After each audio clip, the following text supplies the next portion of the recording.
संजय चुपचाप हाल में बैठा तमाशा देख रहा था। दोनों देवरानी जेठानी आपस में लड़ रही थीं। आज उसकी पत्नी मेघा चुप होने की जगह बराबर बोल रही थी, लेकिन मजाल हो संजय एक शब्द भी बोल गया हो। देवरानी विनीता गलत होते हुए भी अपनी गलती मानने को बिल्कुल भी तैयार नहीं हो रही थी। संजय ने मेघा को चुप कराने की कोशिश भी की, पर आज तो मेघा जैसे शेर पर सवार थी, किसी के रोके नहीं रुक रही थी। आखिर मन के अंदर का भरा हुआ सारा मवाद निकल निकल कर बाहर आ रहा था। आखिर सहन करते करते 1 साल हो चुका था। विनीता शुरू से ही तेज तर्रार रही है। हमेशा अपना काम मेघा पर डालकर खुद आराम से रहती थी। सासू माँ की तारीफ कर कर के उन्हें अपने वश में कर रखा था। विनीता और मेघा की शादी एक ही दिन हुई थी, पर क्योंकि मेघा का पति बड़ा था, इसलिए मेघा का दर्जा जेठानी का था। मेघा पूरे परिवार को साथ लेकर चलने पर विश्वास करती थी, इसलिए कभी किसी काम से इनकार नहीं करती, जबकि विनीता को सिर्फ अपने और अपने पति से मतलब था। ज्यादा से ज्यादा हुआ तो सास ससुर का कर दिया।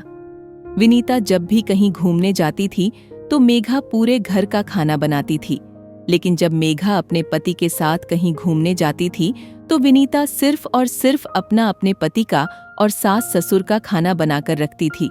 शुरू में मेघा ने जब इसके खिलाफ बोला तो सासू माँ ने कहा, ये तो छोटी है, भूल जाती है, उसे लगा कि तुम बाहर से खाकर आओगी। बाहर से सूखे कपड़े भी उठाकर लाना होता तो विनीता हमेशा सबके कपड़े ले आती, पर मेघा और संजय के कपड़े उठाकर नहीं लाती। जब मेघा ने इस बारे में संजय से कहा तो संजय ने भी उसे ही समझाया, मेघा तुम बड़ी हो, तुम्हें तो परिवार को एक करके चलना है, इसे उसकी भूल समझकर माफ कर दो।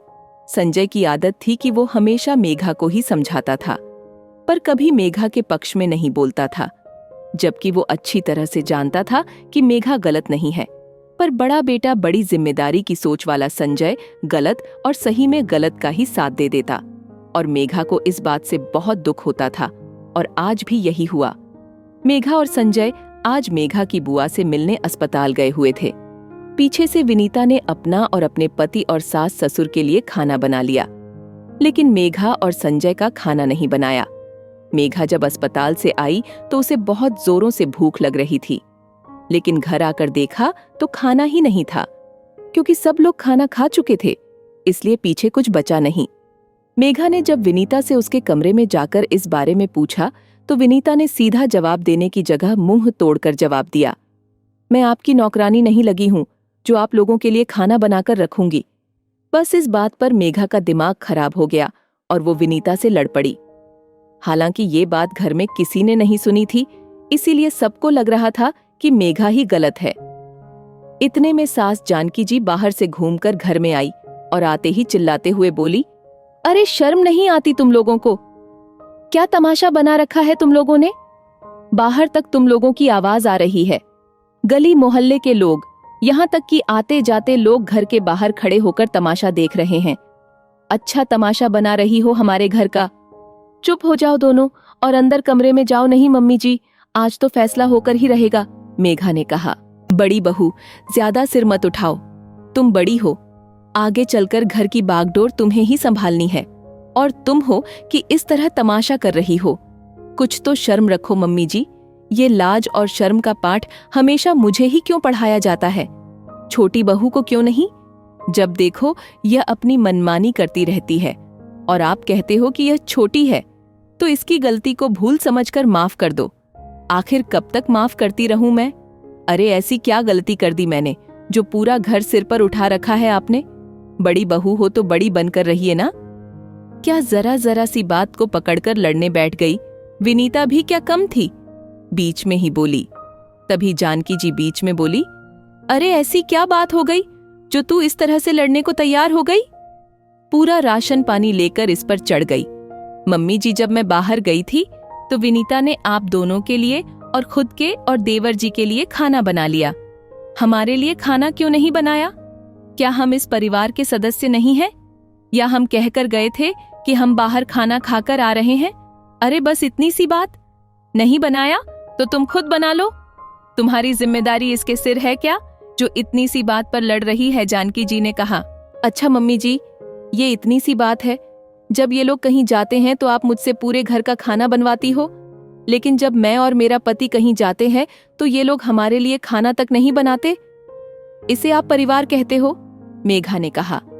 हे भगवान, आज क्या दुर्गा सवार हो गई है इस पर? संजय, तू कुछ कहता क्यों नहीं है? भला इतनी छोटी छोटी बातों पर लड़ते हुए अच्छी लग रही है ये? जानकी जी की बात सुनकर संजय अपनी जगह से उठा और मेघा के पास आकर बोला, मेघा, क्यों तुम छोटी सी बात का बतंगड़ बना रही हो? 4 रोटियां सेकने में तुम्हें क्या जोर आ रहा है, जो बेवजह पूरे घर का तमाशा कर दिया? बस पतिदेव, आज आप कुछ नहीं बोलोगे?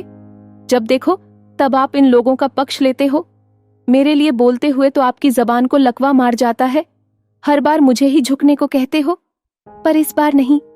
इस बार ना तो मैं झुकने वाली हूं और ना ही माफी मांगने वाली हूं। चाहे तो अब इस घर के 2 हिस्से ही हो जाएं, कहकर मेघा कमरे में चली गई। जानकी जी ने छोटी बहू की तरफ देखा, पर विनीता, वो कहाँ झुकने वाली थी? वो भी मुंह मोड़कर अपने कमरे में चली गई। आखिर संजय ने बाहर से ही खाना मंगवाया। पर आज जानकी जी को ये बात अच्छे से समझ में आ गई कि अब जबरदस्ती दोनों बहुओं को एक जगह रोक कर रखना नामुमकिन है, क्योंकि कोशिश सिर्फ एक बहू करती है, दूसरी को तो कोई लेना देना ही नहीं। भलाई इसी में है कि इन लोगों को अलग अलग कर दिया जाए, ताकि रिश्तों में जो थोड़ी बहुत मर्यादा बची है वो रह जाए। आखिर कुछ दिनों बाद उन्होंने अपनी दोनों बहुओं को अलग कर दिया, पर वो खुद अपने बड़े बेटे बहू के साथ ही रही, क्योंकि उन्हें छोटी बहू की चालाकी और जुबान दोनों का अंदाजा था।